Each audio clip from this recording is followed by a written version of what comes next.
this evening, friends, we're in a fair way to be in trouble. Because we have to make a series of comparisons which may be very confusing, and if a general confusion results, we will be in a completely scientific attitude. Because that is exactly the way the matter is.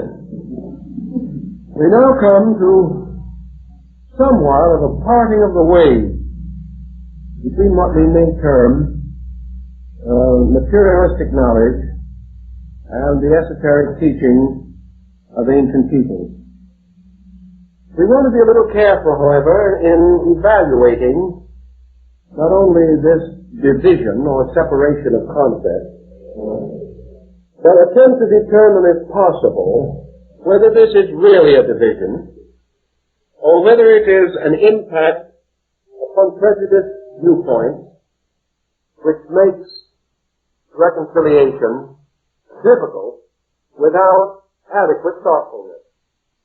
This evening we have to deal with the problem of the rise, development of races. We are already in trouble when we actually announce the subject. For this reason, we seldom, if ever, pause to wonder how the anthropologist uses the term race in the processes of his classification and investigation. First of all, he clearly tells us that the words that he uses to represent racial differentiation are completely arbitrary. They are signs and symbols by means of which others of similar minds may discover what he is attempting to convey. The term race today has probably only one basic meaning, and that is the human race. About this, there seems to be no general difference of opinion. From this point on, everything becomes less certain. Actually, philosophy, religion, ancient concepts of culture assume the existence of a primordial humanity. A humanity as yet undifferentiated into the racial divisions that we commonly refer to. This total humanity forms a kind of archetypal or collective being. The anthropos, the total selfness of humanity. Where this can be placed in chronology or in geographical location has not been firmly resolved. Perhaps the only geographical area large enough to contain the concept of race is the earth itself. For race transcends all boundaries of continents and areas. Perhaps the only time, chronological feature, large enough to envelop this subject adequately, is simply all time, which has elapsed since the development of a human species in nature. Thus, what we term race today should convey something of the total concept of human beings. It should remind us that humanity is a kind in nature, that it is ultimately a total kind. Actually, from the standpoint of genetics, there is less than 1% variance among all human beings. Thus, what we term variety or variance arises not in the phenomenon of nature, but in the cultural experience of man himself. Allowing, therefore, that there is a collective mankind, we can then follow the Pythagorean concept. The division never divides a collective. The division always exists within a collective. Therefore, various divisions can arise within humanity. But this does not mean that humanity is divided. It means that in 99% of the essentials of our nature, we are always one creature.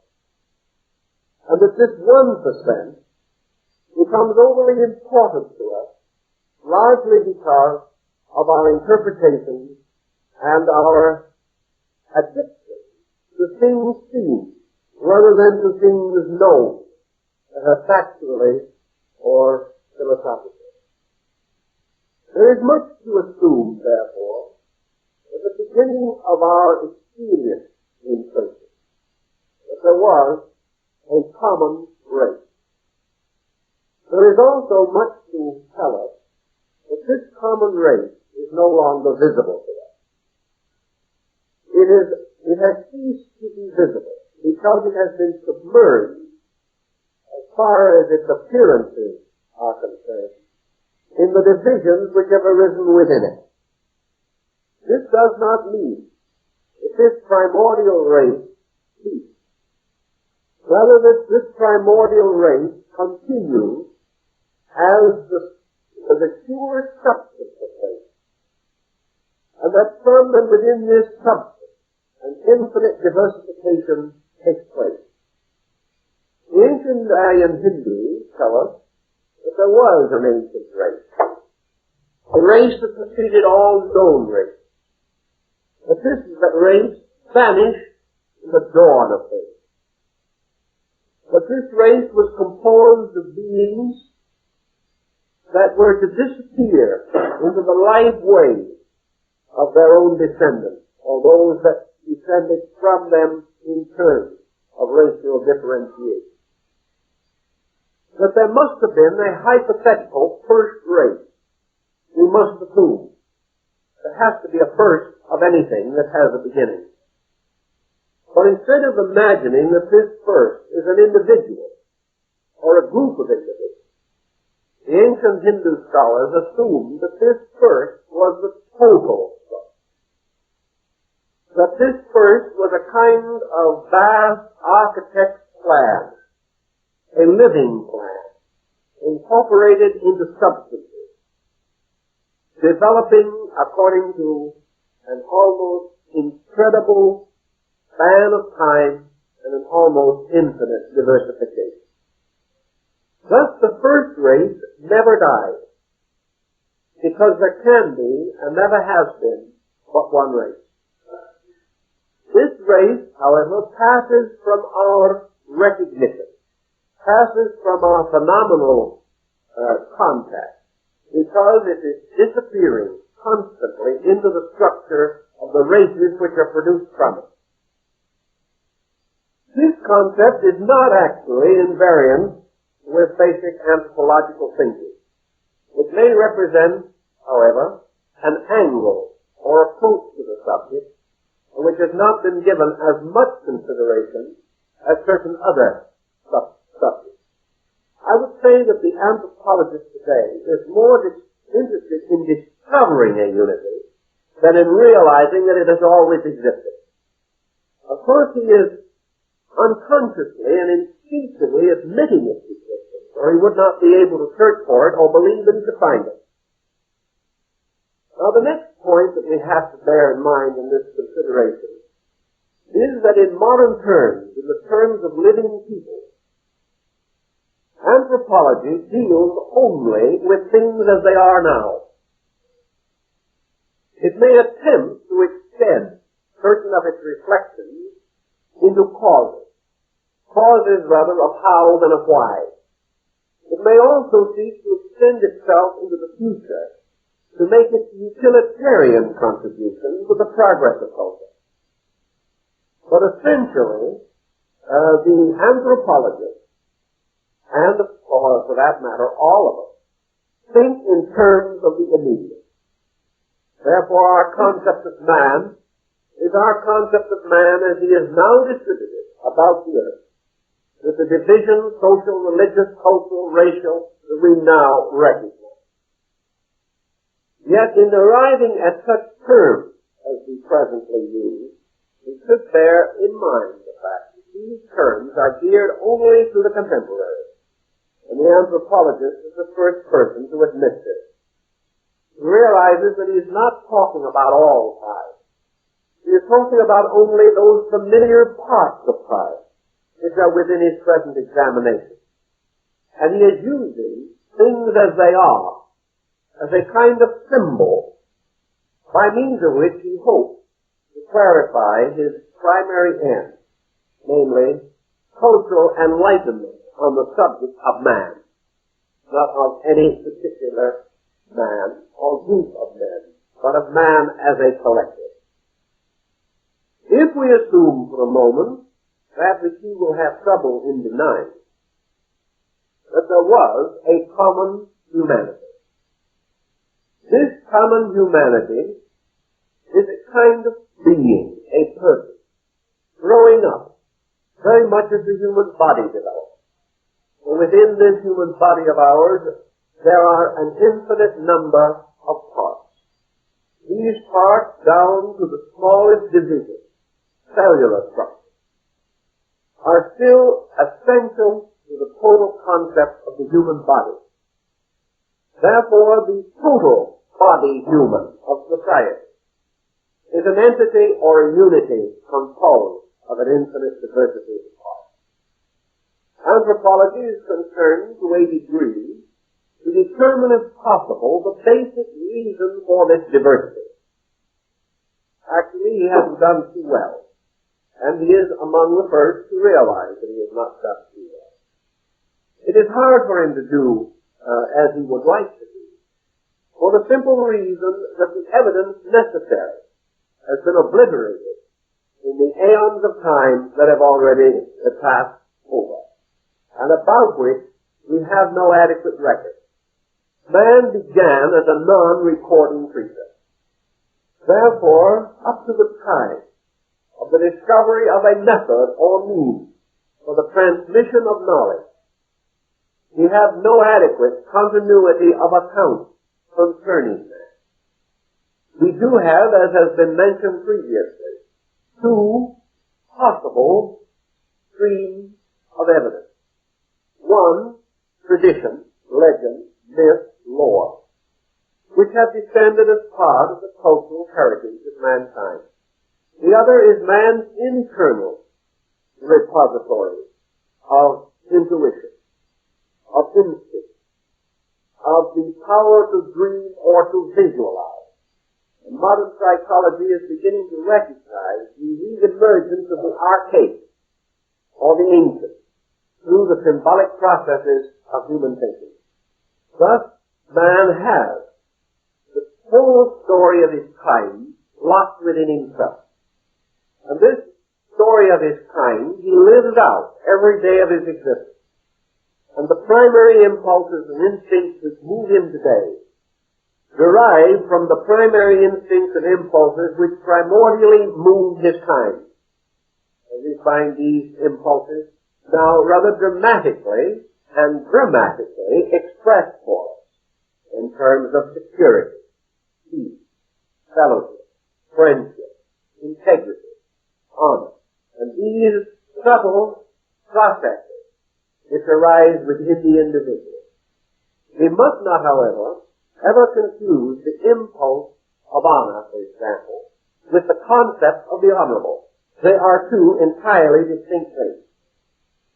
The honorable expresses itself through innumerable codes, which may be proper to one people and improper to another.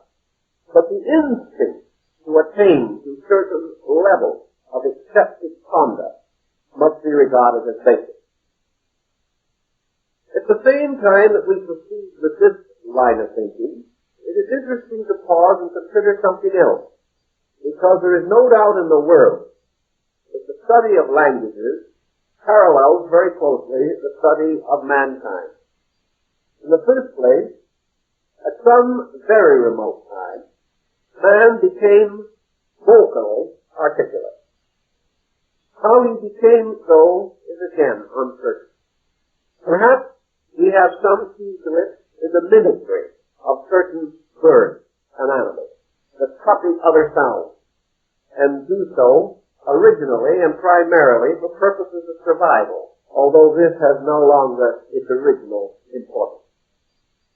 that man began by communicating ideas by sounds originally associated with those ideas, perhaps is our most natural conclusion. Therefore, when man instinctively wept because of sadness, he made certain sounds, and he was later able to copy those sounds to express that, even though at the moment he was not weeping. He might in one way or another also associate sounds with activity, with places, and with various procedures in living. But in the course of time, there arose in the primordial human group a primordial human language. This human language, like the group itself, has disappeared. Perhaps it had something to do with the ancient free Sanskrit language of India, sometimes referred to as Sansa, or the language of the gods. Very often we create mythological concepts to express this problem. But we are in now one very simple position, that in language as in race, we begin with an archetype. We begin with a total language. And what we know as languages arise from the total language. There were certain common words that arose in the pre-history of man.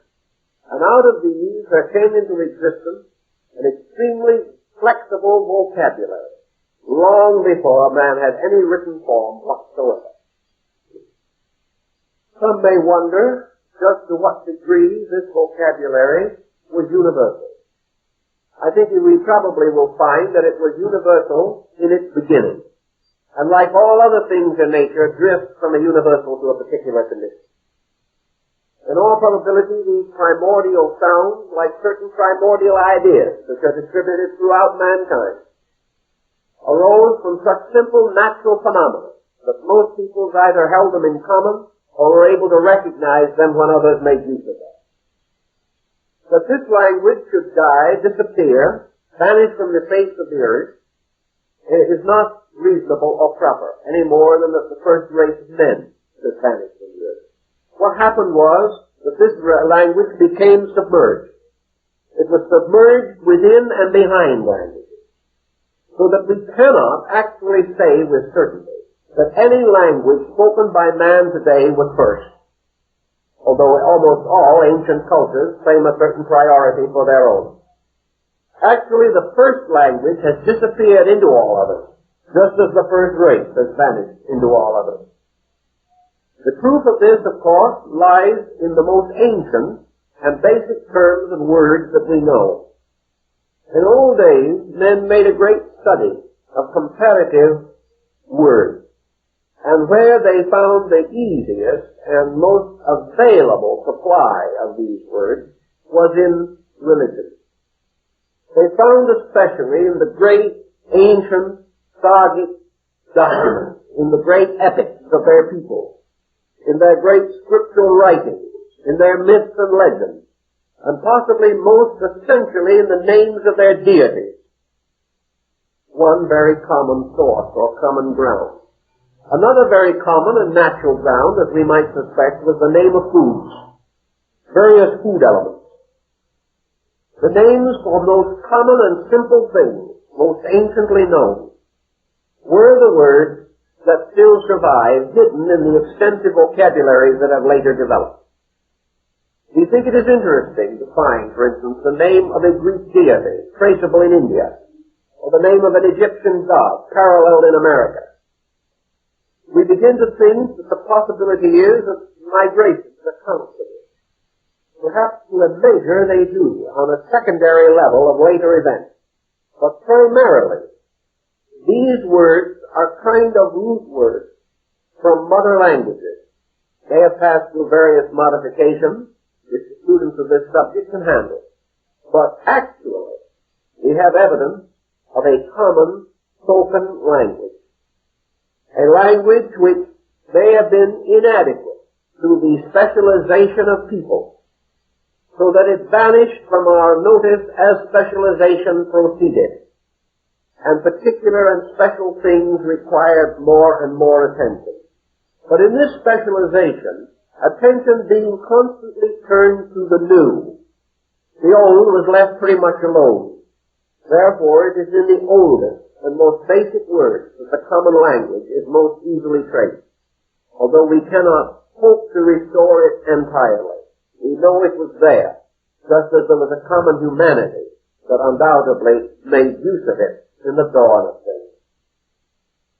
This common language was extinct, or at least submerged to the point where it was no longer noticeable before the invention of writing.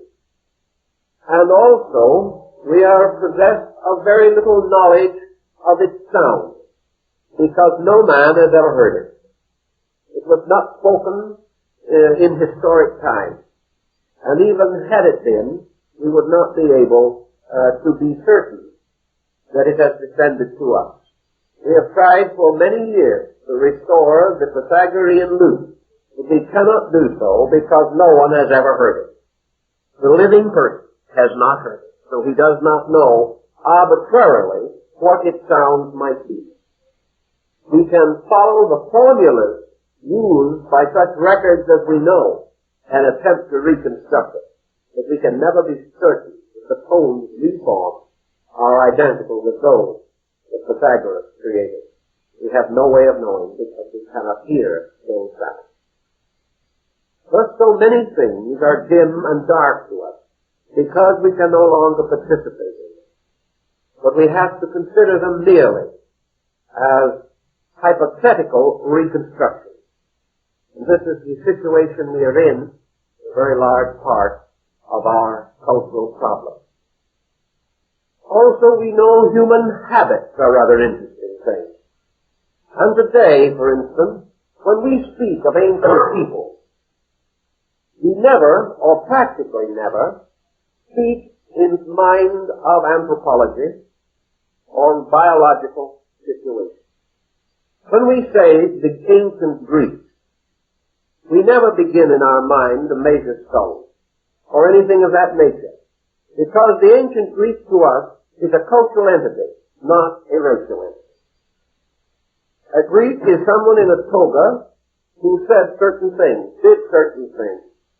He was an artist, a scholar, a mathematician, a philosopher, a warrior. When we think back upon ancient Greece, there is nothing less important to us than the biological aspects of Grecian life. We have no interest in it. When we think of the Romans, we are not attempting to determine the difference between a Roman and a Syrian. We are not at all concerned. To us, a Roman is a soldier, a legislator, an emperor, a despot, perhaps, an adventurer, a conqueror. But he is not a biological entity. And the same is true today in viewing practically all cultures that we know, except for a small group of specialists who are searching constantly for missing links in the descent of man. All peoples are now divided according to their cultures, recognized and admired according to their cultures, or reproved because of the defects of their cultures. We no longer think of them in terms of their genes, but in terms of their genius. And it's just as well, probably. On this basis also, we must recognize that essentially the development of race is marked by the development of culture. Development has no essential meaning to us except in terms of culture. We think of the physical structure as underlying culture. If the Greeks hadn't lived, if he hadn't had arms and legs, he would not have been able to be a scholar, a philosopher, or an artist. We assume his biological capacity for the things which he achieved. We make little moment of it and pass on immediately to matters of greater concern. It is the same of individuals. We are quite certain that Plato was weaned at one time, but no one cared. No one is at all concerned with the fact that Plato probably passed through the childhood diseases and may have been a slight problem to his relatives in his infancy. These things mean nothing. We are interested totally and solely in the man as a cultural unit and the effect which he had upon his own time and upon all time subsequent. It is the same in the study of humanity. The infancy of man, with its innumerable problems, is really of very little interest to us. What we are trying to discover constantly is not the story of man's biological growth, but the record of man's achievement, as this achievement affected his own time and affects our time. Thus, under certain covers, we sometimes misrepresent our own point of view, and we make another very serious mistake when we attempt to bind culture to biology. In other words, if we should go so far as to say that a Greek attained his culture merely because of his biological existence, we would be getting ourselves into a serious situation. When the Greek becomes a symbol of culture, as it has so become, it is a symbol of an attainment, not of a biological situation. So we have to watch carefully that we do not assume that certain racial problems must inevitably be involved in cultural problems. In our modern researches, we know that this fallacy can lead to the gravest misunderstandings and miscomprehensions in general. The next point that perhaps we should attempt to consider is what we know as the account of the descent of races. Today, we have established what might be called a tripod. Humanity following, perhaps, the ancient doctrines of revelation. The human family, in our present experience, not considering at the moment such races and such experiences as have passed so long in limbo that we cannot even reconstruct them, we seem to find a trinity arising within the racial structure of man, just as it arose in his religion and philosophy. This trinity presents us with a threefold enclosure, which is valuable only because it represents the extreme boundaries of something. It does not tell us anything particularly about the content, but it does bound an area and give us a certain point upon which to work. Therefore, we consider the variable of mankind as contained within a triangular frame consisting of three basic types of humanity, recognized as surviving now, and also recognized as having descended from a very great antiquity. These are the three races with which we today seek to identify all human beings, namely the Caucasoid or Caucasian, the Mongoloid or Mongolian, and the Negroid or Negro. We regard these not as telling us anything, except that they form a framework. And if you extend a human type in any direction to its ultimate, as far as we can do under existing conditions, we cannot extend it beyond the framework of these three basic demarcations. We cannot find anything outside of them. But we do not have quite as easy a time when we begin to look inside of the wall. The wall is convenient, it is comparatively meaningless, yet it does help us to a certain degree. Now, because of the fact that we have only a very limited time, we cannot go into all the ramifications of this subject, but let us give a symbolic example of exactly what we mean when we say that these boundaries are exceedingly abstract and elusive. Let us take a race with which we have considerable immediate and continuous contact, the Caucasoid or Caucasian race. Now, what are we dealing with? Well, the first thing that most people will say is, well, we're now dealing with the white race. That's the first mistake. We are not. Well, we like to think that perhaps we are, however, but what does the word Caucasoid actually mean on the level of our interest? It means nothing more or less than a native of the Caucasus. Now, the Caucasus is an area. Now, it's very unlikely that most Caucasians of today have ever been there. But it represents to the anthropologist the seat of a type. To his thinking, the people of the Caucasus represent an almost perfect specimen of a kind of people, and he calls these people, therefore, Caucasians. Now, exactly where do the Caucasians live? And here we come into an interesting problem. We discover that the Caucasians inhabit Europe, North Africa, and Asia Minor. Now, we might assume that they live in Brooklyn or Chicago, but when we move them into North Africa or into Asia Minor, we begin to have a little trouble with them, because they are no longer the kind of people that we assume to be Caucasian. Yet they are. Because the Caucasian represents a whole series of factors. Essentially, these factors are determined by scales and by the development of certain basic cranial and other measurements by which we determine, not from appearance, but from structure, the basic family to which a people may belong. Now, if we check systematically into the subject, we will find, for example, an Arab. Now, this Arab may be almost any color you can think of, from a very pale olive shade, resembling somewhat a citizen of Sicily, or he may be practically Negroid as far as the color of his skin is concerned. But you will always be able to distinguish him by the structure of his body and face and head. You will also be able to distinguish the way his hair grows, and a number of interesting developments. One is nose, by which he can never be mistaken for anything but what he is. And yet, as far as his clothing is concerned, his language is concerned, he certainly is not an immediate example of kinship with some gentleman in one of the English social sets.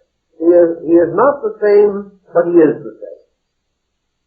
Therefore, you look him up and you find that the Arab is a Caucasoid. He belongs to the same stock that produced the Greek, the Roman, the late Persian, the Irishman, the Teuton, and the American. Now, we say the American because he is gradually coming into an identity. He is an example of something we're going to mention a little later, namely the noble polyglot. Now, among other interesting examples of the Caucasian is in all probability your Phoenician, your Chaldean, your Babylonian. These ancient gentlemen with long beards and high crowns that 3,000, 4,000, 5,000 years ago reigned from their empires in the valley of the Euphrates. These were good Caucasians. Yet time and consideration divides us very greatly from them. You look up in any work on anthropology the word Semite, and you will learn that it is a branch of the Caucasian race. Something we have not ever thought about. Why? Because regardless of what this man believes, regardless of his cultural background as we know them, regardless of any other factor, he is bound into a pattern by genes and by the basic structure of his nature. So that we have, under the word Caucasian, a marvelous differentiation of possibilities. Now, the same is equally true of the Negroid type. The Negroid type we essentially regard as the basic type of the African people. However, he also extends into some rather remote and unexpected areas, showing up with a variety of attributes. But never can we mistake the basic structure of this particular group. Our Mongolian is another. Our Mongolian is a very polyglot group, and he has had a tremendous influence. Actually, we know today that the Mongolian group is larger than both the Caucasian and the Negroids put together, and also shows up in more places than even the Caucasian, regarding him as a trader, adventurer, and explorer. Actually, your Mongolian or Mongoloid is the most widely diffused and distributed of all your groups. Now, the moment we come to the realization of this, we come into another situation, which has been very well pointed out by anthropology. Namely, that at this time in our racial development of life, there is practically no possibility of differentiating either the racial or cultural descent of any people. This is, therefore, one of the points that we must hold against all arbitrary division. The division is diagrammatic. It is not factual in experience. Actually, the human race, as is said today, is none of these things essentially. It is actually a kind of mongrel, which has in it all of these elements. Now, how did all these elements get there? First, to tremendous extent in time, and also due to the fact that in this course of time, all of these different groups at one state or another had a place in the sun. They did not always maintain this place in the sun, but every one of these basic groups was at one time or another dominant. And as a result of this dominance, gained enormous spheres of influence, and to a measure imposed their cultures upon other people. Now, wherever we have a dominant group, we find that dominant group extending not only culturally but racially into the bloodstream of subdominant groups. It always and inevitably occurs. Therefore, at an ancient and remote time, we find the Mongolians becoming a very powerful and dominant group. In more recent times, we have further evidence of the same thing. At the time of the great campaigns of Genghis Khan and Kublai Khan. During the campaigns of Genghis Khan, the Mongolian reached the boundaries of Europe and broke through in a number of areas. And as a result of this breakthrough, he is very strong racially among most of the Slavonic peoples and even as far as the Germanic. And there are a great many Germanic families that have Mongolian blood. Another important point of breakthrough in more ancient times affecting the relationship between the Caucasian and the Negroid was the rise of the Ethiopian dynasties in Egypt. During these dynastic periods, the Ethiopian kings ruled the world. As a result of that, they were not people of lesser estate. They were not regarded as in any regard inferior. During this time, they filtrated throughout what we call most of the Caucasian area. And they certainly played a tremendous part in the rise of all cultures that were affected by the later Egyptian culture. These things are merely examples of a general trend. Now let us take a little different type of situation. We have in the Pacific a very interesting and intriguing group of people we call the Japanese. Now, from the standpoint of anthropology, they are a little bit of a mystery also, because we have to recognize at least 4 levels of Japanese racial differentiation. The first is the X-race, the original inhabitants of the island. And as most cases, the X-race doesn't count very much. It more or less disappears. It is either submerged into, or in one way or another disposed of, by the rising tide of other racial motion.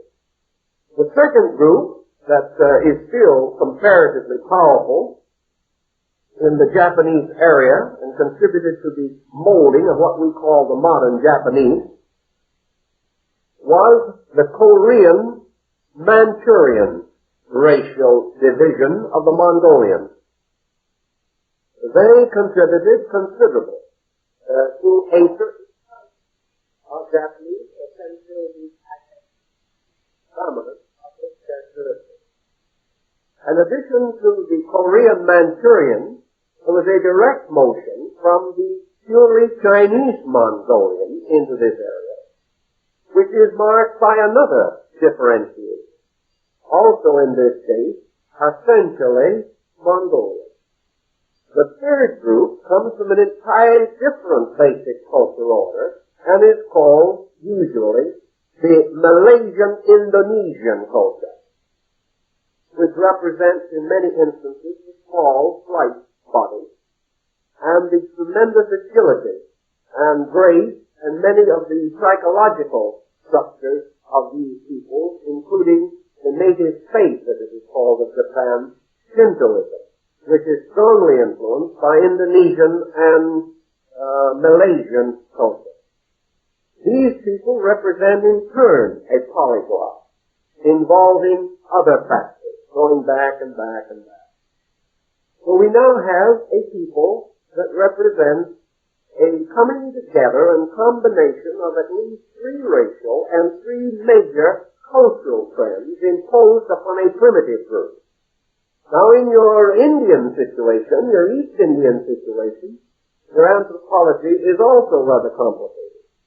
There was an X factor or a basic people in India at a very remote time, we call the Dravidians. The Dravidians were apparently the natural occupants of the great area which we now call the Indo-Gangetic Plain. These people were a comparatively simple group whose cultural program we will also have to consider, because there is a major difference between simplicity and inferiority, and we have got to clear that up somewhere along the line. And that, again, is not an easy one. But with the coming of the Arya Hindus, Arya meaning the lords or the rulers or the anointed or the destined ones, we find the gradual submergence of Dravidian culture. Where then do we find that Dravidian culture in the Hindu culture? We find it at the bottom, or at the innermost part. And yet, from this primitive source, springs perhaps some of the most powerful influences in the forming of later Hindu and Indic life.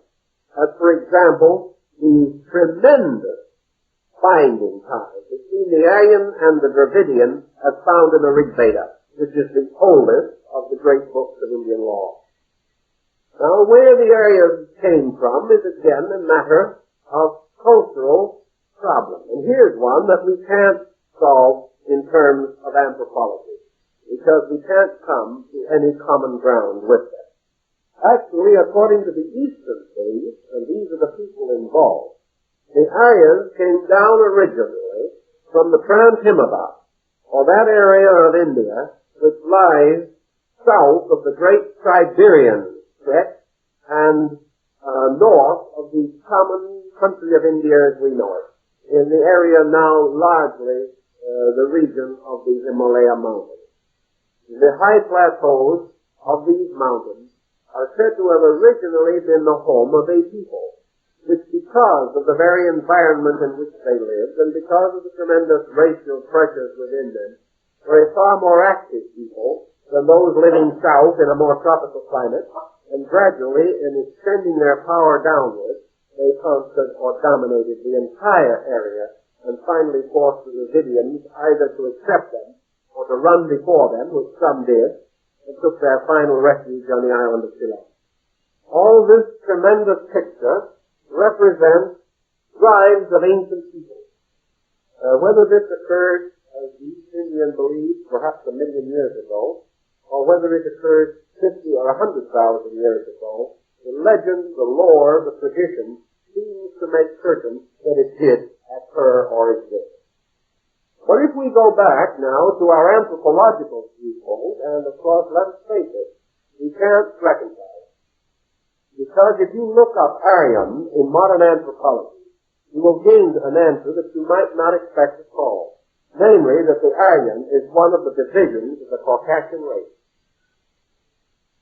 Now, the reason for this standpoint apparently is that the anthropologist does recognize that the Aryans is the same bloodstream as the Anglo-Saxon.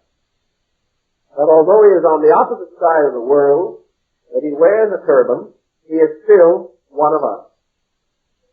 Something that we sometimes fail to remember, and perhaps we can be excused for a brief detour because of an interesting thing that happened some years ago in this country, which has a bearing upon general ignorance of anthropology. And that is that when the Maharaja Gaikwar of Baroda, one of the greatest of the Indian princes, came to this country to attend the World Fellowship of Faith during the time of the last great Chicago exposition, he engaged a complete floor in a prominent hotel. The hotel refused to put him up because he was not a Caucasian. And as a result of that, and in order that he might not be further embarrassed, he bought the hotel. Now this... and because he was a Caucasian, he sold it a few weeks later at a profit. So, you can have your own viewpoint on these matters. But the fact remains that while anthropology has the attitude that the Aryans moved from the Caucasus into Asia, the Hindu has the attitude that the Aryan moved down from the north. Whereas the old Persian culture would have a tendency, I think, to suspect that what we call this grand motion actually began in the general area of the Near East.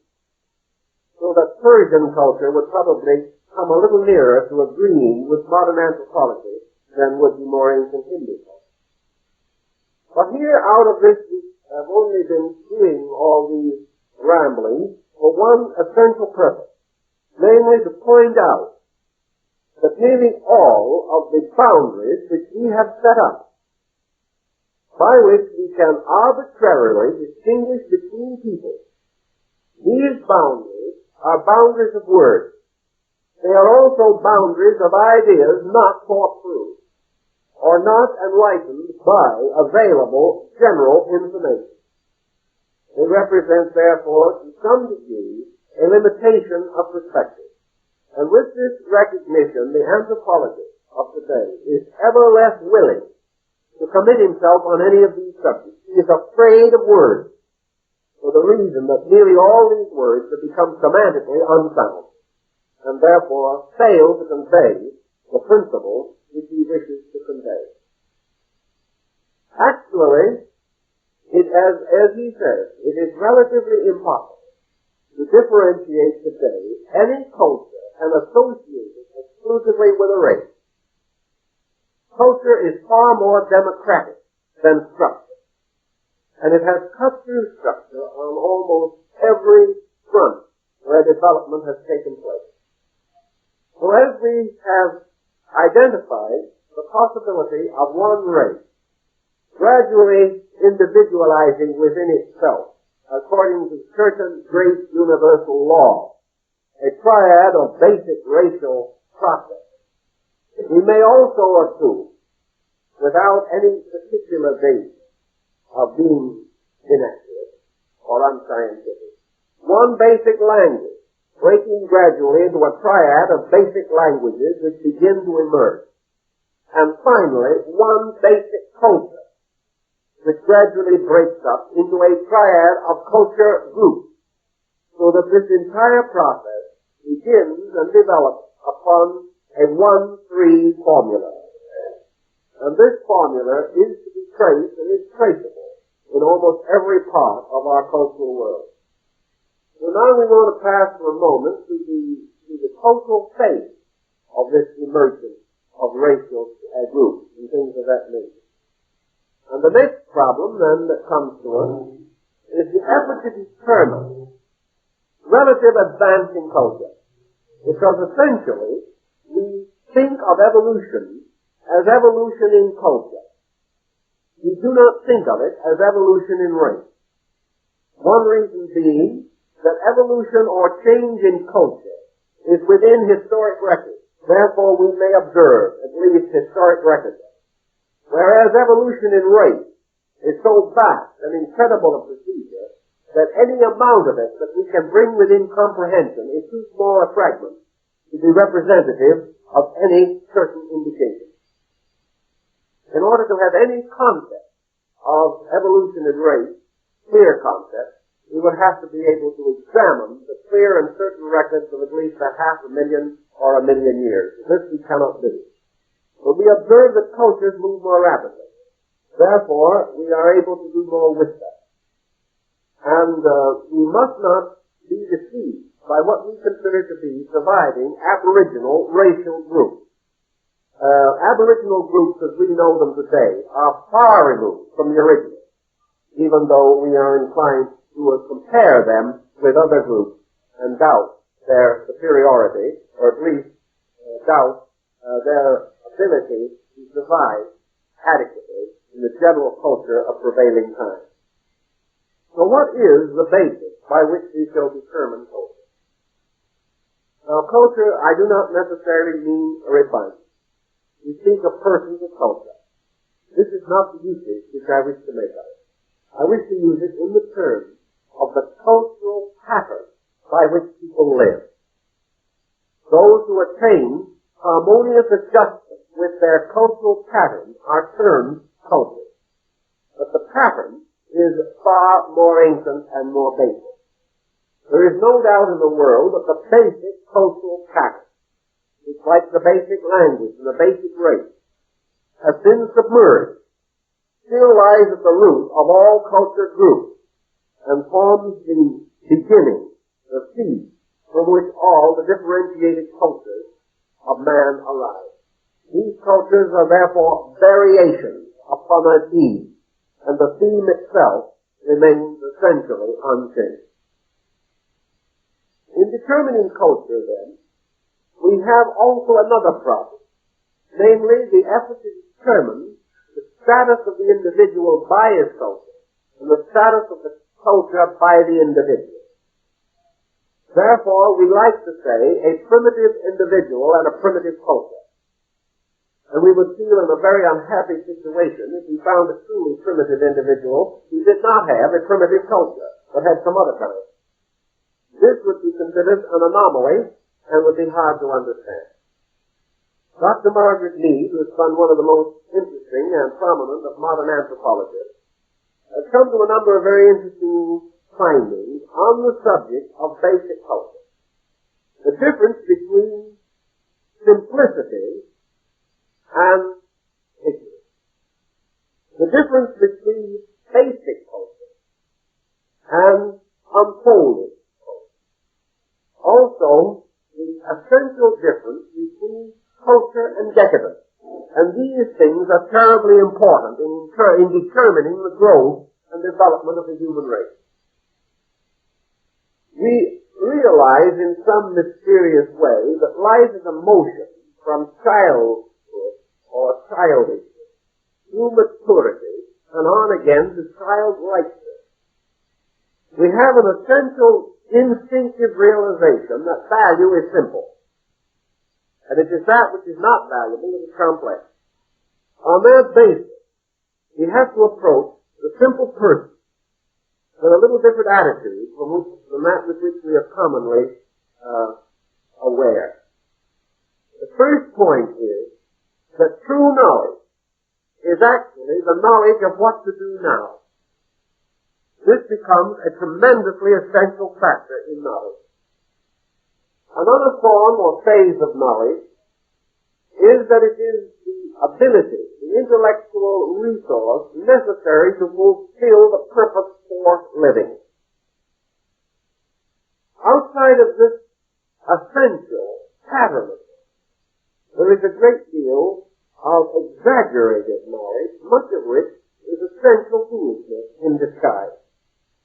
So our anthropologists attempting to determine value must determine the difference between learned and unlearned foolishness, and also learned and unlearned wisdom.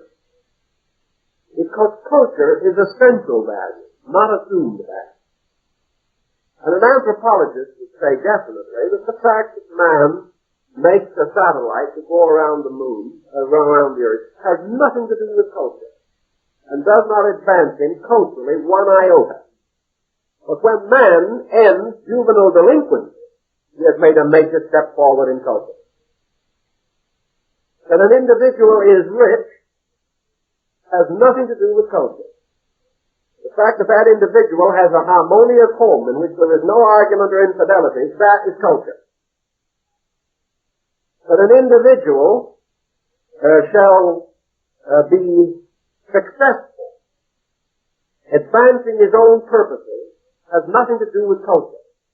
The degree to which he is unselfish for the common good is culture.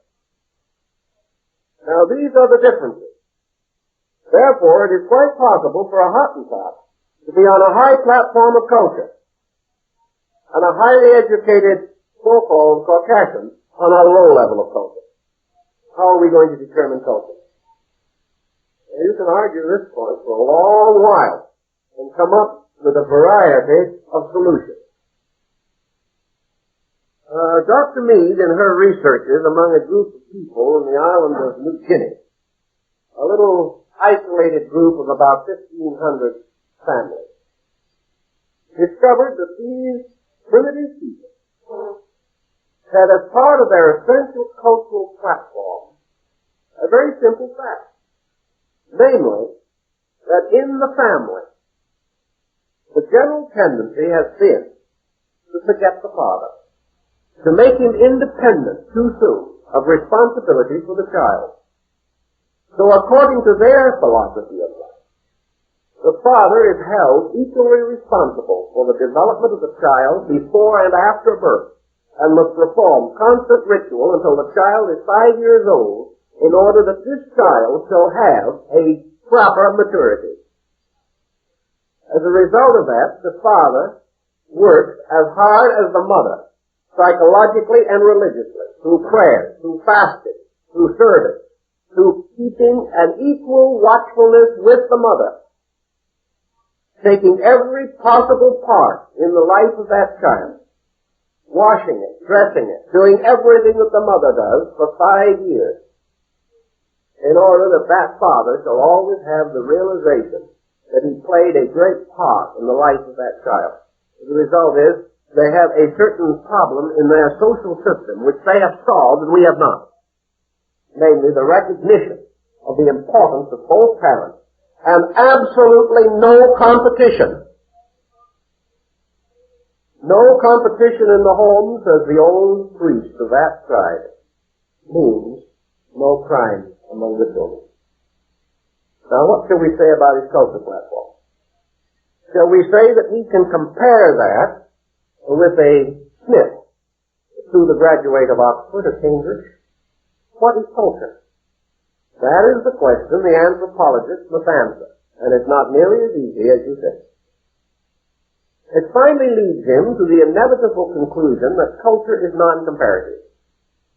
If you cannot compare culture, you can only compare deficiency of culture. You can only say that the individual who lives well has more culture than the individual who does not live well. That the individual who is innately honest is higher on the level of culture than the individual who is not. We may say that a more complicated civilization makes the practice of primitive virtues increasingly difficult. The anthropologists will say yes, but it also makes available greater and greater knowledge, by means of which we should be able to compensate for this difference. Therefore, essential culture rises from a series of factors, and these factors are perhaps as vital and even more important than racial divisions in determining the proper classification of mankind. I think most anthropologists would like to divide men into two classifications. One, those in which culture is sufficient, and those in which culture is insufficient. This does not mean that the man of beginning must be made to be terms of what would be sufficient for the culture of the man of beginning. The question always is it sufficient for the man of beginning? Also, is the culture of the American citizen sufficient for the needs of the American citizen. Therefore, we divide now into two groups, cultured and uncultured. The uncultured is in the individual who lives below the threshold of his own needs, culturally speaking. The cultured person is one who lives on the threshold of his own needs. There is only division in nature. All other divisions are purely arbitrary, and are purely the result of the psychology of dominance. They become part of what might be psychologically termed the attitude of racial arrogance. But all nature combines against it and tells us that the most precious gift that nature can bestow is his orderly survival, which bestows for the individual who is culturally sufficient to his own needs, and is a platform upon which he stands. On this basis, then, the development of culture becomes a process of bringing into action what might be termed the great tribal or racial national conviction. Now, in primitive people, this conviction is largely embodied in myth, legend, lore, and ritual. This will be primarily the continuance of certain religious concepts. These concepts being primarily intended for one purpose only, and that is the preservation of the power of the collective culture. This is what it is all aimed at. Out of this, then, we come to the realization that man's oldest instrument of culture has been his religion, in some form, or in whatever division or policy or way of life that he has made. Up to the present time, we have noticed that many people have a religion which has strongly outdicted them in one direction or another. Most individuals are either trying to live up to it or are trying to live down to it. When you outgrow a belief and try to hold on to it, you must live down to it. When your belief is beyond your comprehension, you have to try to live up to it. Both of these procedures are painful. Therefore, both of these procedures are essentially non-cultural. That is another point in connection with faith. Culture is not man aiming at the impossible. Culture is not man living tomorrow, nor is it man living yesterday. It is man living well today, with the certainty that upon the foundation of today being a satisfactory experience in the fullest sense of the word, yesterday can be gradually forgotten and tomorrow will be no problem when it comes. But the great difficulty with non-culture is the individual who is living out of the now. And as he lives out of the now, he awakens a series of mechanisms within himself. Among these mechanisms are his guilt reflexes, which can be very powerful to him, and are the principal causes of his neurosis. All these problems involve more of culture than of psychology, although the two problems very closely relate together. To the anthropologist, psychology as a problem science, a science of the human problem, is actually derived from a grand error relating to anthropology. You would expect, of course, the anthropologist to put his ideas first, every science does. But he has a certain point, namely that the psychological problem of man arises from his lack of anthropological knowledge. That the individual trying to be what he is not is the cause of trouble. And he will continue to do this and have his trouble until he discovers what he is and lives accordingly. This kind of reasoning is essentially very simple. Simple culture, as experienced among so-called natural people. Simple culture is not deficient in any of the values with which we are normally concerned. Simple culture is not unmoral, nor is it immoral. Simple culture probably has the greatest morality of all, because it is completely honest. Simple culture is not restrictive. It is not dogmatic. It is not fanatic. Simple culture is essentially honest. because it has discovered what we do not know, that honesty is the only way in which individuals can live together. Everything else is an illusion, and a delusion, leading only to that.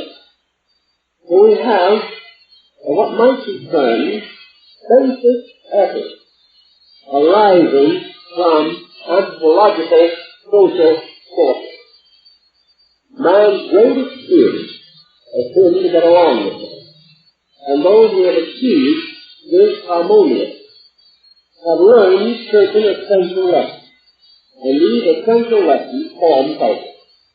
Culture is the result of the experience of man with man, the inevitable contacts of relationships. These cultural facts are far more evident to so-called primitive man than they are to us. Because under our way of life, we have deluged our living with so many artificial considerations that we are no longer able to deal directly with any problem. The result of this, our culture is continuously correct. And the proof of the breaking down of culture is the failure of the human social unit to hold together. It is the inability of the individual to so live that the essential values of this culture remain healthy. The moment they become unhealthy, he is endangering not only his own survival, but the survival of his entire group. So here in anthropology we have this important step, namely that all estimation of culture is non-competitive. It is absolutely based upon essential values. And this, in turn, is based upon archaic values.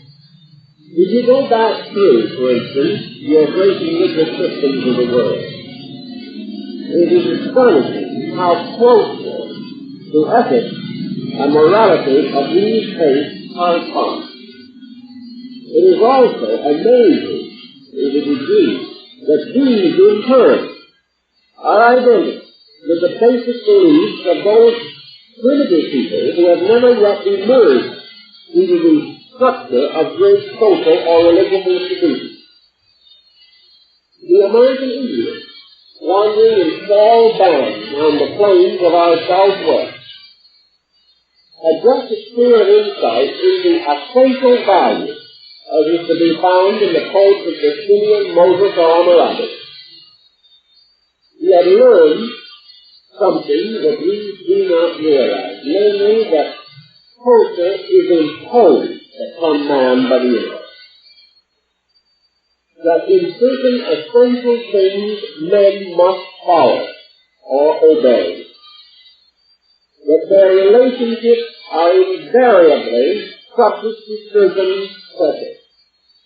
That these pressures are not met with an adequate attitude. These pressures will destroy the cultural structure of that people.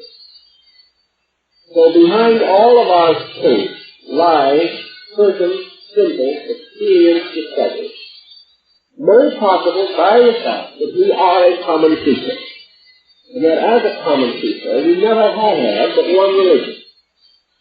That as a human being we have never had but one culture. And all the differentiations upon it are comparatively superficial structures. Now we can build upon basic cultures as far as we can. And every generation we hope to build further. We hope to enrich the cultural life of man by giving him knowledge, skill, understanding, vision, insight, through the development of music and art and literature and poetry and theater. Through all these things, we hope that we shall gradually mold man further and further as a cultural entity in which value will be the dominant keynote of existence. That men will inevitably seek that which is valued and will cling to that above every other consideration. This, more or less, is the golden vision of culture. Yet just as surely as our language is built upon the foundation of a pattern of words which are still to be found concealed within it, and even grammar and rhetoric are indebted to the laws governing these ideas for their development in the development of modern languages. So sure, man never outgrows basic culture. He merely specializes. He merely develops and unfolds its resources. We say that no one knows what is locked within man. But there may be 1,000,000 times more in him than we have ever found.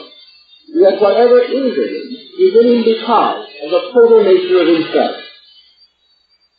The same is true of culture. Culture as we know it today is assuredly by no means complete. And the anthropologist who likes to think in these terms would like to view the hope, rather optimistically, that 100,000, 500,000, or 1,000,000 years from now, man will look back upon his present culture and recognize its basic imperfection, that he will have gone on beyond it. But though he may outgrow one cultural system after another, he can never change the basic elements of culture as these elements exist. Therefore, all cultures are various improvisations upon the theme culture, and never can get beyond it. No advanced culture becomes greater by rejecting old culture. It may reject what has passed for culture and never was. But anything that was ever essentially true in culture will go on to become more glorious, to unfold greater potential. But essential culture never has to be destroyed in order that man may grow. Only false culture. It is the obscuration, the distortion, the mistaken attitude toward culture which must be cleared away. Today it will be our attitude, that if our interpretation of culture fails, then our culture will fail. But that is not necessarily true. It might be that the failure of our interpretation of culture might assist us to recover essential culture. These points are very large in the thinking of anthropology, because they have to do with these essential values. So we go to the more primitive people to find out what constitutes essential culture. We find that these people instinctively possess attitudes. But these attitudes they do not explain. They do not interpret. They do not claim that they are even virtues. Most of these people have a very good attitude toward virtue and vice. They have not been indoctrinated as to the particular ways in which they can be wrong. Therefore, the thought hasn't occurred to them. These people simply have learned from the daily experience and intimate contact with life and nature the simple rules necessary for themselves. If they follow these rules, they observe the prosperity, convenience, and security that results. If they break these rules, they observe disaster. Therefore, these rules become taboos, or become patterns by which the community's conduct is regulated. One of the first things that men discovered was that the quickest way to die was to think about only themselves. And there's scarcely a primitive person in the world who has ever attempted to make a virtue or to justify selfishness. This has to come in at a time when the involvement of living becomes so complicated that the immediate result of a cause is not apparent. In a simple society, where cause and effect follow so closely that they cannot be misunderstood, the common faults that we practice cannot exist. They only exist with us because we can dump them into an ocean of faults, in which the mistakes and errors of millions of others can be stirred into our own, and we can lose sight of where responsibility rests. Therefore, we can cheerfully blame somebody else for our own mistakes. Primitive man cannot do this. In fact, he seldom survives to blame anybody if he makes a mistake. Therefore, his entire attitude toward life is very different. And anthropology, working with these steps, attempts to determine what constitutes value. We think of terms, of course, that value is provided. We know that this being is at a very remote time, that there is an instinct in man to provide. But we also know that this instinct is almost immediately supplemented by another one. Sacrifice. And almost as far back as we can go in our human thinking, even among the most primitive people, we find a value above survival. And that value slowly molds itself into the concept of honor. Survival is less important than honor. Because the honorable man can live with himself, whereas the man who is not honorable cannot. Therefore, to survive at the expense of honor is to continue miserable, which itself is no reward. Primitive people then, generally considered, are less selfish, less arrogant, less self-centered than what we call civilized people. Because in their daily experience they can see the mistakes of these attitudes, these tenets. This leads the anthropologist to point out that there is a basic code which we have lost sight of and which we must rediscover. And the point where it can be most easily discovered and examined is among so-called primitive people.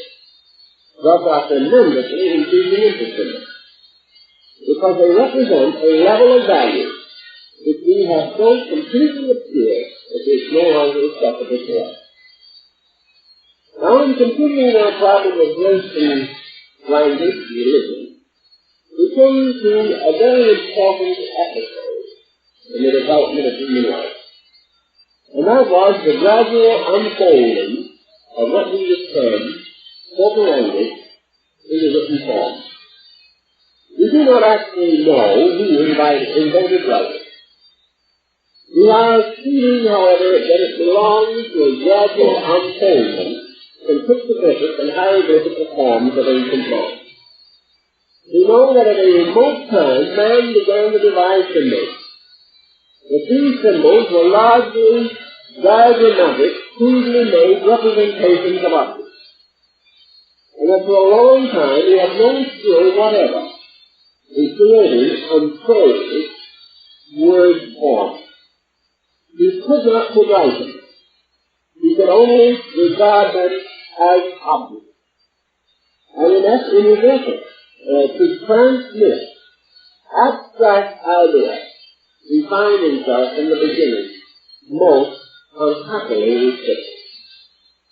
Perhaps one of these elements of this particular circumstance led to the gradual development of a psychological attitude in it. Namely, that things valuable could not be written, and things written had only a certain kind of value.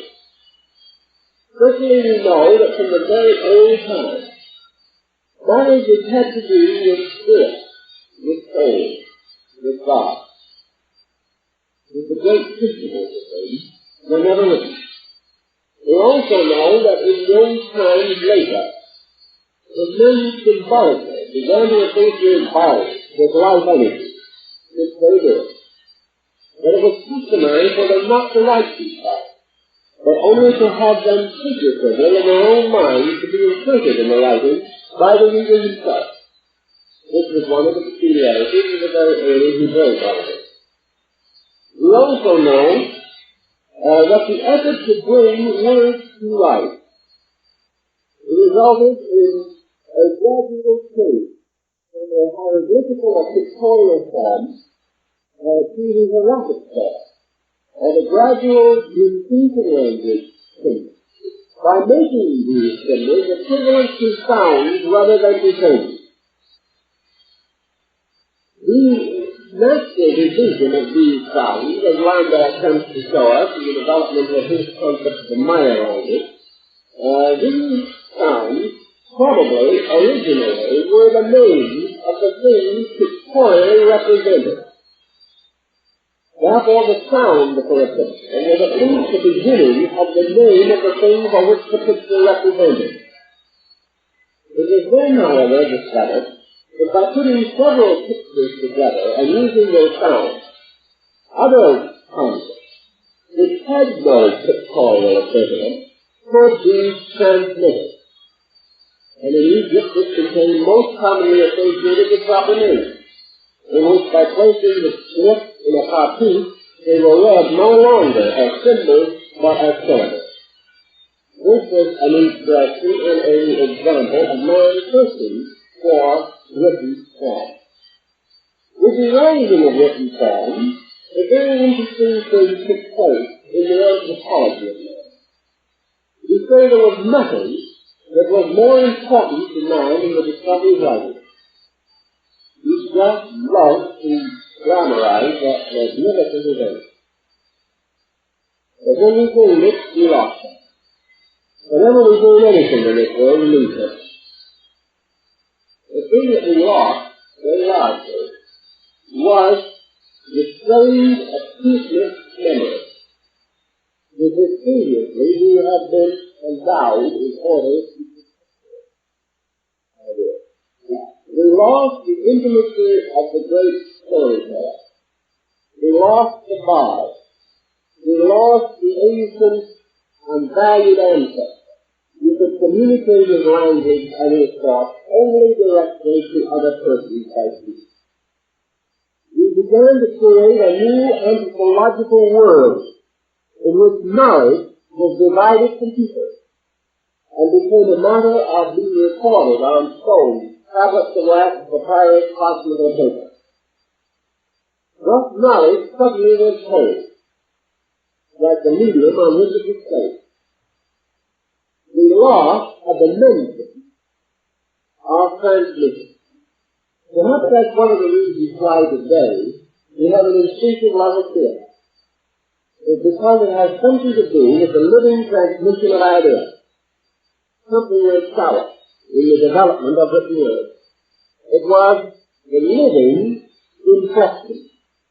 Words are not only according to their letters and their syllables, but they are according to a life meaning behind the breath. And in all kinds of transmission, there is a factor of the holy breath, the breath of life, carrying those words. It meant something. It meant something on a purely physical basis. It meant what the Iroquois called to surrender, the transference of a spirit, rather than merely a picture. The men became more and more indebted to pictures. They became more and more conscious that ideas could be passed around in books. And they forgot that in the transmission of ideas, there was a tremendous individuality. The old storyteller never told his story twice before. He told it according to the need of the hour. He told it and he made a certain emphasis according to the nature of the person he sought to instruct or inform. He made a lesson in every week. And it was the lesson about the text, rather than the subject of the text itself, that became the aura of nature relating to that thing. And the discovery of writing and the entrustment of all of man's ideas to almost unchanging written form blocked the living transmission of knowledge. It blocks the individual from having this knowledge forever to consider. If we had Plato today, descending through 100 generations of people in the order, we might not know quite so much about what Plato said, that it probably got a little out of order in the course of time. That we would have a more living power of Plato moving into our lives, to others living in our time. We would have the opportunity to add to the original 2,500 years of constant living descent of ideas. This could be a very important fact, and perhaps will help to solve it to some degree at least by our increasing recognition of the importance of visual instruction and visual education. Perhaps our television will help us to capture something of the bard, something of the living transmission of things visible, rather than always depending upon their abstract statements, which we cannot be taken, they invoke the same idea within ourselves. We cannot talk to the book. We cannot ask the book. We can only accept, constantly accept. And in this way, we lost a tremendous dimension of cultural life. The next question we must then pause for a moment and ask is the descent of races. Now, in the philosophical system, we have, as we have noticed before, the story of a descent of races, much as we might have a descent along its long stairway or ladder. We assume for common purposes that of our three races, that there are the two groups that we admit, that the Negroid corresponds with the ancient Lemurian race, that the Mongoloid corresponds to the Atlantean race, and the Caucasoid corresponds to the Aryan race. Now this, is a very interesting thing, but it got us into some trouble. One of the places where it got us into an obvious bit of trouble was in Germany during the last war. Because this idea, the descent of races, had quite an effect upon natural psychology. And it had a very important part to play in the development of the natural concept of hyper-Aryanism. It was very largely supported and substantiated by the so-called ladder of races that had been developing around metaphysical systems of thought. And the principal educational leader of Germany at that time was a member of one of these esoteric groups that had taught this ladder of races in esoteric communities. It was used against the very things we would want to have it used for. But it became a very, very dangerous thing, because it began to take a very dangerous attitude, namely the competition, the races of the world. It began to take the attitude of the latest discipline, and that all other ancient races had their days in the sun, were disappearing, and that the world was now in the keeping of the mighty Aryan horde. This led to a very bad problem on the level of culture. It was used against the Christ, and has brought out an evil which your anthropologists have been quick to discern, because he recognized it long before it even became a problem on a religious level at all. Namely, the difficulty of trying to determine these descents in terms of relative value. So out of it all, the anthropologist has come to a conclusion. Namely, that human progress is not essentially a mountain race. Human progress is essentially built upon an entirely different foundation. Namely, the strength of a culture to induce the growth of an individual. Wherever he is placed in a cultural pattern, it is this cultural pattern that very largely determines what he will use, how fast he will grow, how bright he will be, and how so-called superior he will become. That these factors are not necessarily intrinsic in the so-called racial differentiation. But the cultural factor is its effect on the life of the individual, inducing him to excel himself by a series of continual motions, not to outstrip himself to the degree that he cannot catch up, but gradually to challenge him more and more, to release or reveal values within himself. Experiments have been made on a number of different levels to determine the validity of this concept. And most of these experiments have held up on the level of essential culture, though they have not necessarily held up on the level of assumed culture, such as specific forms of knowledge. Therefore, man has a common knowledge and a specific knowledge. These two may not agree, but we must not and should not assume that lack of specific knowledge is an indication of deficiency of common knowledge, or the essential knowledge that lies beneath the surface. This essential knowledge, which also has locked within it the potential of almost every type of specialization under appropriate cultural incentives. Therefore, culture is not only this pattern, but it is a progressive unfoldment of incentives. And the trouble has been not that the individual did not have capacity in most instances. It is that he lacked incentive, that he lacked the circumstances around him by which certain demands were made upon his own anthropological complex. Thus, for example, if he was never under a challenge, whatever was necessary to meet such a challenge never came out of himself. This happened in the case of the Inca of Peru. These people, isolated on the western hemisphere in the southern part, never developed any adequate international coastal concept.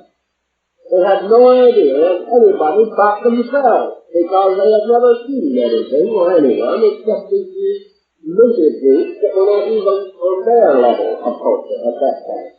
The result was that a handful of Spanish and a dozen horses overthrew an empire, simply because there was no way to meet the sudden impact out of experience. This type of situation simply means that within the Inca state there had been a cultural specialization. And as we study their policies, we study their ethics, we study their morality, we are lost in admiration because they were a magnificent people. But they had never developed the ability to meet an invader. They simply did not know how to accept such a challenge. It was beyond their experience. This was essentially true also in Mexico, although perhaps not quite as complete, still very large.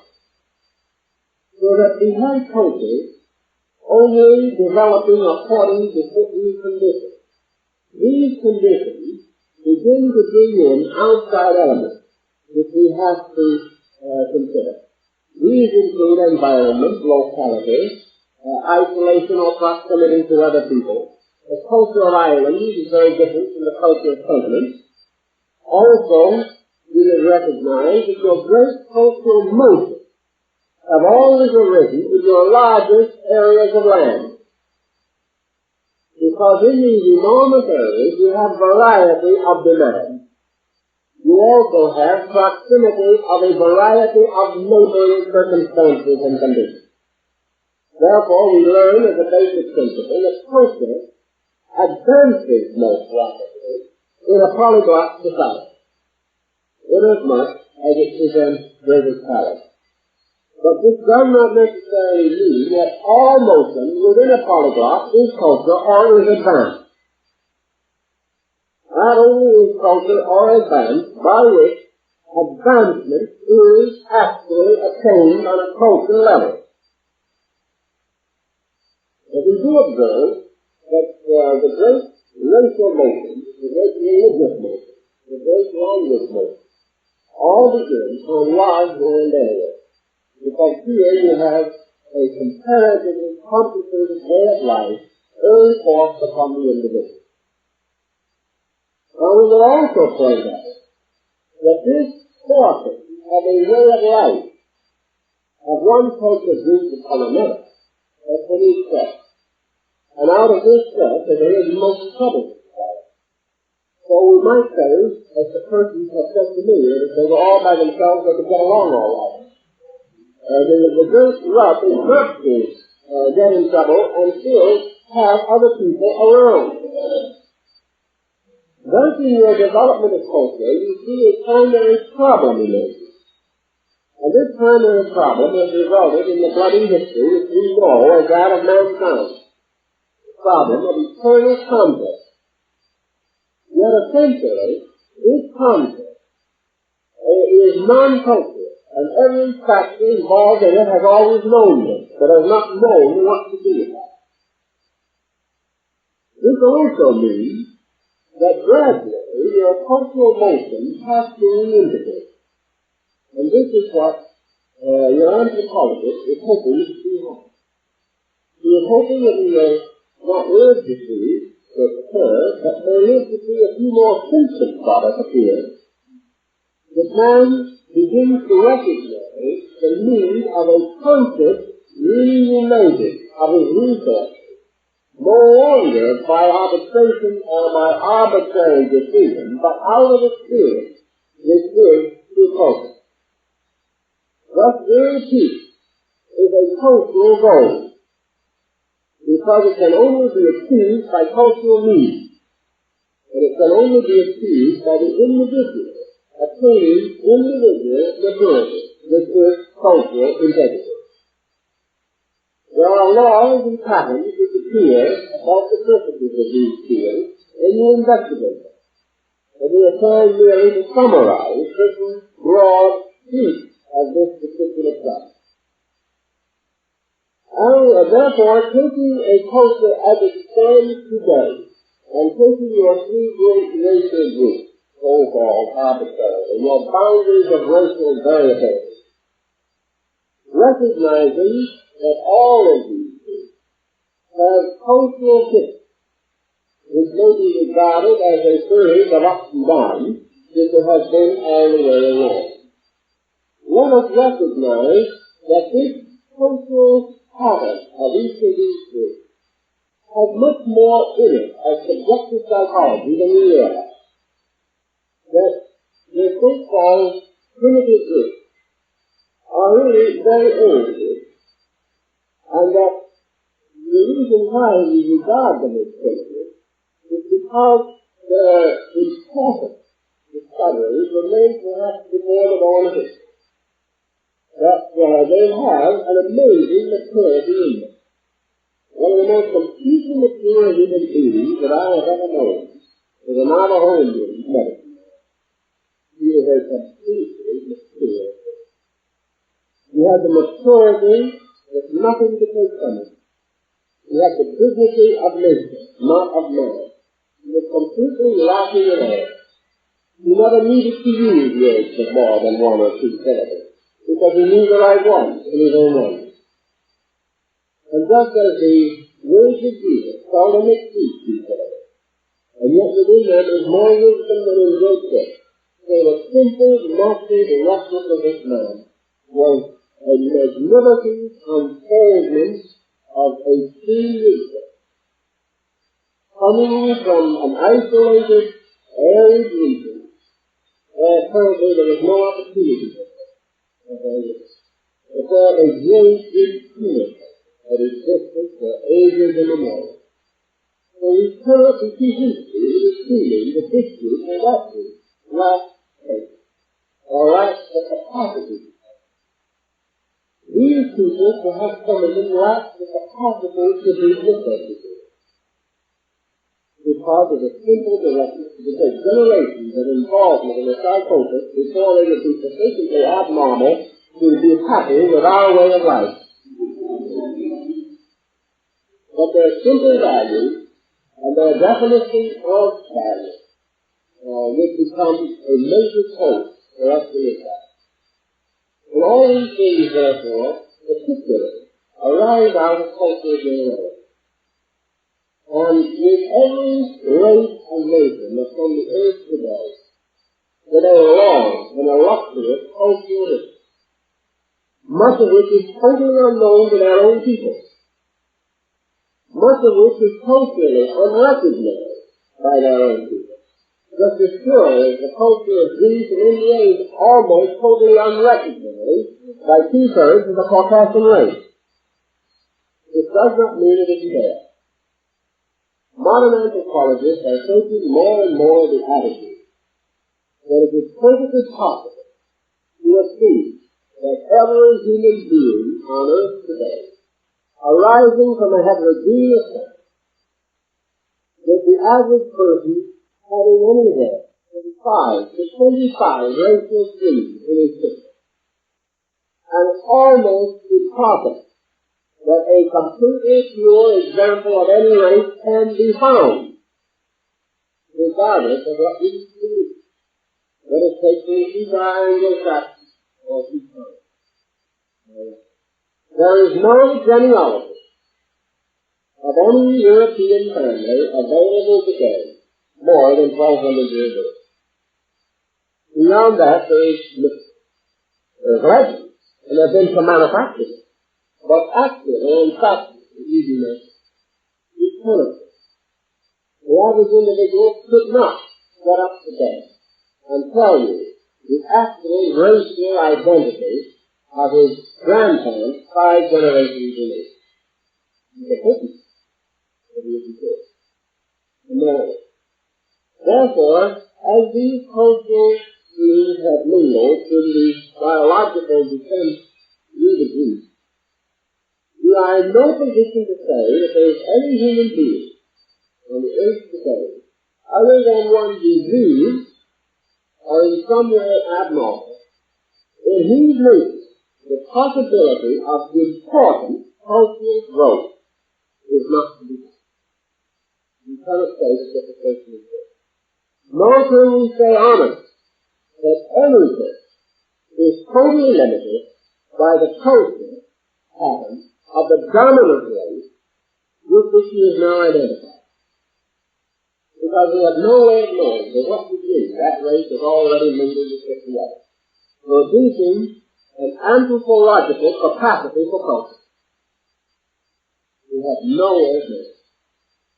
And rather than to try to argue this and try to create a situation that at best can only be objective, and upon which we can demonstrate nothing with factual sense. The modern tendency is to assume that the best thing that can happen for all is that this cultural basic fact should be released, revealed in every possible way, and the voluntary cooperation of mankind collected to the achievement of this pattern should be encouraged in every way possible. That it is through this common encouragement of the essential value that is to be found in all things that we are going to advance ourselves most likely. Our experiences of men like Lawrence of Arabia and others, who went into comparatively remote areas, the Austrian refugees who went to live in Tibet, and other people, like that Hardy O'Hare, who went over and lived for many years in Japan. Those people who go to these areas, live among them, are gradually but inevitably overwhelmed with admiration for the values in all these diversified areas. The man wrote not long ago that in his estimation, the noblest standards of human conduct that he had discovered in a lifetime of wandering, he found in a small oasis in the Sahara Desert. Here was the thing we talk about being done, while we only talk.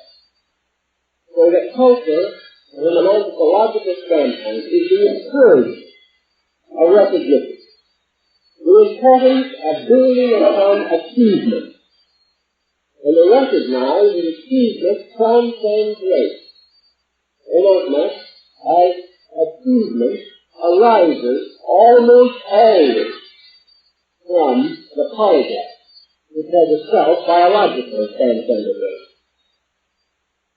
Achievement arises nearly always in schemes in which there have been many meanings, thus creating apparently an important internal biological tolerance to ideas. These points, then, cause us to say this, that there is all probability, and much to support the idea, that races did appear, as the esotericists would like to assume, and as you have reason to say. Yet these should appear in some kind as a secret. And that in this secret, which is undoubtedly an archetypal notion into manifestation, in which the individualization which is present everywhere in the universe took over its proper manifestation in the productive mind, that these races did emerge in a pattern, in a secret. But let us also realize that races, once the racial structure is established as a base, races were born out of races. Therefore, that races in every instance, according to the Hindu esoteric tradition, were the result of specialized groups arising in a previous race, possessing apparently those advanced cultural instincts by means of which a new dispensation or a new way of life became proper and reasonable. But secondly may have occurred, and probably could occur. There seems to be even no good anthropological reason to doubt that such could have happened. And there has been no essentially better explanation of it. But this also tells us of something that even the materialist is inclined to admit. Namely, that when progeny arises within families and within race, this progeny always carries with it an essential element from its own ancestry. That if we wish to follow the scientific idea of natural salvation, and we do not wish to assume immortality for man, I'm not saying that we should do this, but I'm saying if we wish to take the scientific way, then the answer to science officer is that the Father lives in the Son, and that this Son in turn lives in his Son, and that all continuance is through the continuance of the racial structure. If we wish to assume this, and perhaps physically there is some ground for it, although metaphysically it is not a sufficient explanation, we then realize that ancient races never died. They vanished into their own descendants in each case. If, therefore, a first race finally vanished from the earth, it was because it was a thought, because its essential life culture was transmitted to another. Gradually the forms may have disappeared, but the life of it never died. The life of culture never dies, because culture is an unbroken tradition. But culture is always in some way carried by the bloodstream. Therefore, if there are races that we wouldn't even like to call friends anymore, some remote cannibal at a distant time, let us remember that after that ancient state of affairs did not cease. It simply unfolded. As one ancient Indian fable says, you look at the 5-year-old child and you say, where is the man? And you look at the man and you say, where is the 5-year-old child? The man looks very different from the 5-year-old child, but the 5-year-old child did not disappear to make way for the man. The 5-year-old child is still in there, but it has grown and developed beyond. It was not clear that a man might come. It was rather unfolded that the man might appear. He was always there. Also, as the first race, the Lemurian, seemingly disappeared or became exceedingly decimated, it is simply because this more advanced cultural unit simply moved into it. A new race will form and continue. If it is gradually reassumed, the Caucasian race has taken dominance over the Atlantean or Mongolian race, the matter which, by the way, is a little bit of deceit of the matter. Because at the present time, we are wondering just exactly what is the relationship between the Caucasian race and a vastly numerical, overwhelming Mongolian race. Perhaps these people didn't have their place in the sun a million years ago and vanished forever. Perhaps they're going to show up again. Perhaps there is wisdom in the words of Scripture that the first shall be last. In any event, whatever moves into what we might term some higher order of cultural availability, or intellectual availability, or emotional availability, carries within it always that which went before. Just as sure as when our time comes to peace and some better people to take things over, we will not cease. We will continue in them, going on to contribute to their culture all of the intrinsic and innate principles which we have accumulated in our long and turbulent adventure. This is the only way in which adventure becomes meaningful. It is the adventure of the caveman and the Neanderthal man is only meaningful because it makes possible what exists now. The fact that these people struggled ages ago does not mean anything except in terms of certain basic values which we have gradually come to understand or to know out of that primordial study. Thus the problem of the racial offense is again one of specialization. And we can think of the possibility that certain types seem to be more able to accept culture than others, as we know. But that means to accept ours. And that is where the fact. Some people cannot accept that. They never will learn. Others, we cannot accept theirs. But this no longer becomes the basis of superiority and inferiority, but of specialization within great cultural generality. Regardless of what we accept, our primary goal will remain the same. Our goal is the goal of the caveman, namely that we want to be happy. We want to be secure. We want to be loved. We want to be understood. We want to take girls for our children. We want to know how to provide for the needs of our own existence. And instinctively, we have an impulse to share with those whose needs are greater than our own. These are the basics. These have never changed. And all that we are attempting to do by two cultural projects is to make these goals available, to make it possible for us to be these things that we have wanted to be from the dawn of time. Morality, ethics, philosophy, logic, all of these subjects exist only to help us to make these goals come true. And these goals, cultural goals, are available and possible to all people. And in time, all people, through the richness of their diversified experience, will contribute to the ultimate and final statement of our cultural goals.